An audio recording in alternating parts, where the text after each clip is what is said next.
बातमी ते मुंबईच्या आकाशवाणी आमदार निवास इकडे रुग्णवाहिका नसल्यामुळे ग्रामीण भागातील एका कार्यकर्त्याच्या वडिलांचा मृत्यू झालाय। चंद्रकांत धोत्रे असं मृत पावलेल्या व्यक्तीचं नाव असून त्यांचं वय हे 61 वर्ष इतकं होतं।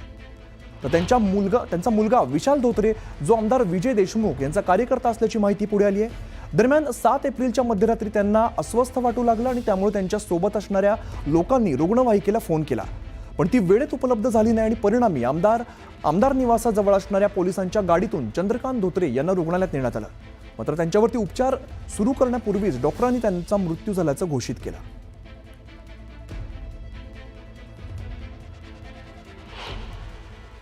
आमदार निवास येथे आमदार विजयकुमार देशमुख आणि आमदार देवेंद्र कोटे यांचे समर्थक आणि सामाजिक कार्यकर्ते चंद्रकांत धोत्रे यांचा हृदयविकाराने निधन झाल्यानंतर त्यांना ॲम्ब्युलन्स सेवा जी वेळेवर पोचली नसल्यामुळे त्यांचं जो निधन आहे ते झाल्याचं नातेवाईक असेल किंवा मित्रमंडळ असेल यांनी आरोप केलेले आहेत। मात्र त्यांना वैद्यकीय सेवा वेळेवर पोचली नसल्यामुळे त्यांचे निधन झाल्याचंही सांगण्यात। आपल्यासोबत त्यांचे मुलगा आहे।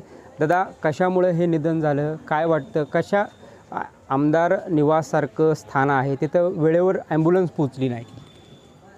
तिथं 108ला वारंवार फोन करत होते आमचे मोठे बंधू अलगोटे, आमचे धोत्रे सगळे होते तिथं आमच्या वडिलांसंग।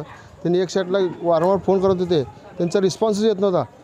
1 तासभर ते भिडले, इकडं तिकडं बैठले, पण काय ॲम्ब्युलन्स काची पत्ता नाही मिळाला। मग शेवटी पोलिसांच्या सहकार्यानं त्यांच्या पोलिसांच्या व्हॅननं वडिलाला दवाखान्यात नेण्यात आलं, पण दवाखान्यात नेत असताना वडिलाचे दवाखान्यात गेल्यावर वडिलाचं मृत घोषित करण्यात आलं। ॲम्ब्युलन्स तर वेळेवर मिळालं असतं, आज वडिलाचं प्राण वाचलं असतं तिथं। आज वडिलाचं तसं झालं, दुसऱ्यांचं कुठल्या बी कार्यकर्त्यांचं होऊ नये असं आमची अपेक्षा आहे।